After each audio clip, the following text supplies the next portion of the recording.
दोस्तों स्वागत है आपका मौसम तक चैनल पर। मैं हूं देवेंद्र त्रिपाठी और आइए जानते हैं नेशनल वेदर बुलेटिन में 29 दिसंबर को पूरे भारत में मौसम कैसा रहेगा। दरअसल उत्तर भारत के भागों में इस समय सुर्खियां बन रहा है कोहरा, और कोहरा लोगों के लिए मुसीबतों का कारण भी बन रहा है क्योंकि दुर्घटनाएं भी हो रही हैं।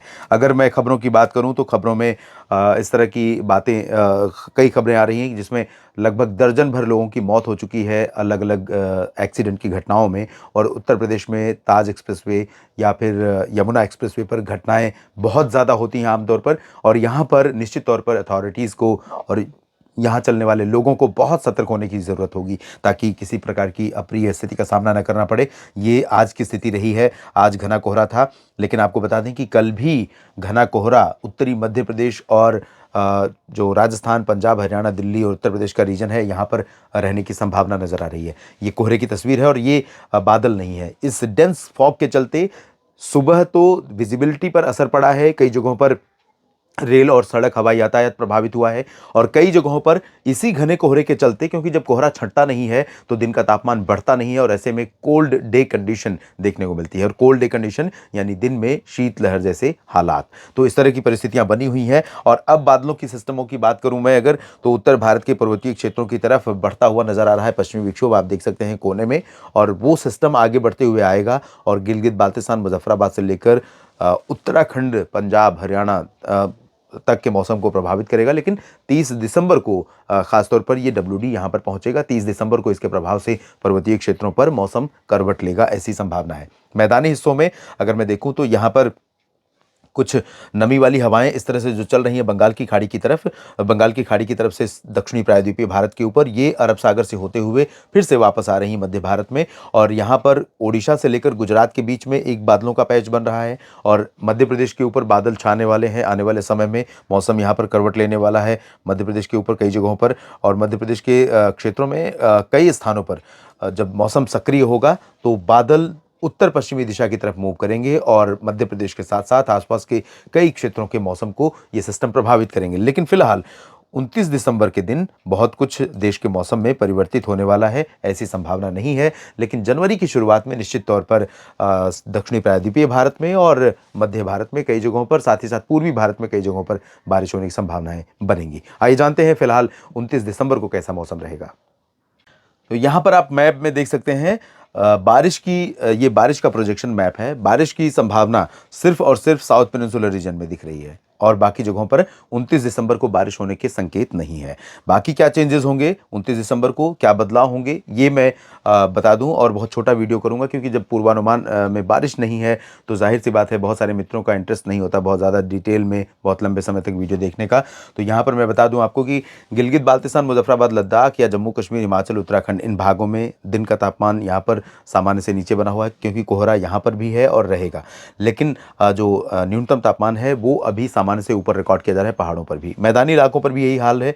मैदानी इलाकों में पंजाब, हरियाणा, दिल्ली, राजस्थान, चंडीगढ़, पंजाब और उत्तर प्रदेश, इन सभी क्षेत्रों में राजस्थान में खासतौर पर कोटा और सवाई माधोपुर, अजमेर, बीकानेर के उत्तर के रीजन, और पंजाब, हरियाणा के लगभग सभी जिले, दिल्ली और उत्तर प्रदेश के पश्चिमी क्षेत्रों में तो सभी जिले, और आगे बढ़ते हुए लखनऊ, लखीमपुर खीरी, अयोध्या और वाराणसी, गोरखपुर के नीचे के हिस्से, इन सभी क्षेत्रों में, साथ ही साथ उत्तरी मध्य प्रदेश के कुछ भागों में गुना से लेकर के उमरिया, जबलपुर के बीच में यहाँ पर कोहरा घना हो सकता है अगले 24 घंटों के दौरान। तो इन रीजन्स में आप जब भी रेल, सड़क या हवाई यातायात के लिए निकलें तो अपना ध्यान रखें। अगर आप खुद वाहन चला रहे हैं तो अपने एक्सेलरेशन पर नियंत्रण रखें, स्पीड पर नियंत्रण रखें, और स्थानीय एजेंसियों द्वारा जारी की गई एडवाइजरी को ज़रूर फॉलो करें, उसका पालन करें ताकि स्पीड लिमिट में रखें। और यहाँ पर मैं एक बात कहना चाहूँगा कि जो राष्ट्रीय राजमार्ग हैं या ऐसी सड़कें हैं जो बहुत अच्छी बनी हुई हैं, उन सड़कों पर एजेंसियों को निश्चित तौर पर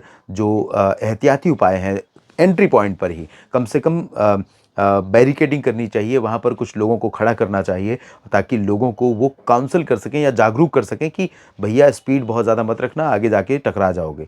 तो ऐसे में अगर हर कोई नियंत्रण रखेगा, फॉग लैंप का यूज़ करेगा, इंडिकेटर लगातार जलाता रहेगा, तो इस तरह से दुर्घटनाओं की आशंकाएं कम रहेंगी और कई बार लोग अपनी जो स्पीड है उसके चलते अपना तो नुकसान करते ही करते हैं, लेकिन दूसरों की जान के लिए जोखिम पैदा कर देते हैं। तो ऐसे लोगों से मैं अपील करना चाहूँगा कि बिल्कुल ऐसा ना करें, क्योंकि आप अपनी जान को जोखिम में डालें, इससे कोई किसी को ऐतराज़ नहीं, लेकिन दूसरों की जान के लिए मुश्किल का कारण आप ना बने कम से कम।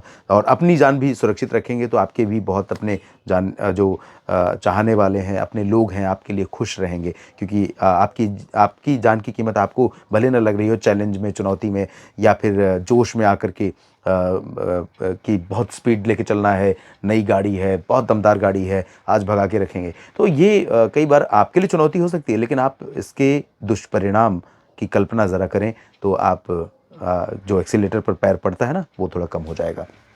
फिलहाल यहाँ पर बाकी शीतलहर अभी नहीं चलेगी, हवाओं का रुख भी अभी बदलेगा नहीं, अरब सागर से हवा चलती रहेगी, बंगाल की खाड़ी की तरफ से हवा आती रहेगी, तो नमी यहाँ पर ऐड होने के कारण, टेम्परेचर कम होने के कारण कोहरा घना रहेगा और मुश्किलों का कारण बनता रहेगा।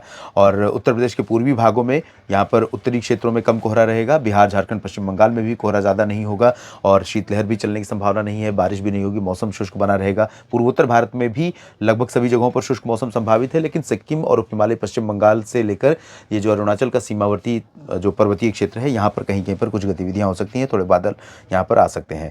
ओडिशा और छत्तीसगढ़ के ऊपर, महाराष्ट्र और मध्य प्रदेश, गुजरात के ऊपर यहाँ पर कुछ बादल बनते हुए नजर आ रहे हैं। धीरे धीरे बादल यहाँ पर बढ़ेंगे, 29 दिसंबर से ज़्यादा 30 दिसंबर को होंगे, जब मध्य प्रदेश में बारिश की शुरुआत हो सकती है दोस्तों। और मध्य प्रदेश में ये स्पेल कई दिनों तक चलेगा, 30 दिसंबर, 31 दिसंबर से लेकर 3-4 जनवरी तक चलेगा, लेकिन ज़्यादा संभावना उत्तरी और पूर्वी क्षेत्रों में है। इसके बारे में डिटेल में बात करूंगा अगले बुलेटिन्स में। फिलहाल इसमें मैं बता दूं कि यहाँ पर 29 दिसंबर को उत्तरी क्षेत्रों में कोहरा, दक्षिणी भागों में गर्म मौसम अपेक्षाकृत बना रहेगा। भोपाल, बैतूल से लेकर उज्जैन, इंदौर, धार, खरगोन, खंडवा, बुरहानपुर, अलीराजपुर और आसपास के इलाकों में, नीमच, रतलाम में भी यहाँ पर गर्म मौसम रहेगा। लेकिन भोपाल के, जबलपुर के ऊपर के हिस्सों में अधिकांश जगहों पर तापमान सामान्य के आसपास दिन का रहेगा, सामान्य से नीचे रहेगा और इसके चलते यहाँ पर मौसम काफ़ी ठंडा होगा। गुजरात में भी सर्दी का जो स्वाद है वो लोगों ने यहाँ नहीं चखा है, और वही स्थिति महाराष्ट्र के लिए भी मैं कहूँगा, बिहार के लिए कहूँगा और दक्षिण भारत के लिए, जहाँ पर सर्दी इस बार ना के बराबर पड़ी है। और उत्तर भारत में भी कई शहरों में तापमान सामान्य से ऊपर बना हुआ है न्यूनतम, लेकिन अभी दिन में ठंडक बढ़ने से लोगों को लगने लगा है कि सर्दी पड़ रही है, क्योंकि जब दिन में धूप नहीं खिलती है तब लोगों को लगता है कि ठंडक पड़ रही है। इधर मध्य भारत में जो बाकी क्षेत्र हैं, यहाँ पर भी शुष्क मौसम रहेगा। दक्षिण भारत में तेलंगाना, कर्नाटक और आंध्र प्रदेश में सभी जगहों पर ड्राई वेदर के बीच में तमिलनाडु में बारिश हो सकती है, और धीरे धीरे ये बारिश ऊपर की तरफ बढ़ेगी और महाराष्ट्र तक पहुँचेगी आने वाले दिनों में, जनवरी के शुरुआती दिनों में। तो जब महाराष्ट्र की तरफ पहुँचेगी तो ज़रूर मैं बताऊँगा कि महाराष्ट्र में किन भागों में बारिश होने की संभावना है। कर्नाटक में भी जल्द बारिश होने वाली है, दक्षिणी और उत्तरी क्षेत्रों में, और इधर तेलंगाना और आंध्र प्रदेश में ज़्यादा कुछ बदलेगा नहीं, लेकिन इस रास्ते आगे की तरफ बारिश बढ़ेगी। तो कई राज्यों में यहाँ पर और उसके अलावा मध्य भारत में बारिश होगी और मध्य के बाद पूर्वी भारत के क्षेत्रों की तरफ बढ़ेगी, लेकिन बिहार को अभी भी बहुत अच्छी बारिश मिलती हुई नहीं नजर आ रही है। इस बुलेटिन में भी इतना ही। आप मेरे साथ लगातार बने रहिए। मौसम तक चैनल और न्यूज़ मीडिया मंच पर आप सभी का दिल से शुक्रिया दोस्तों।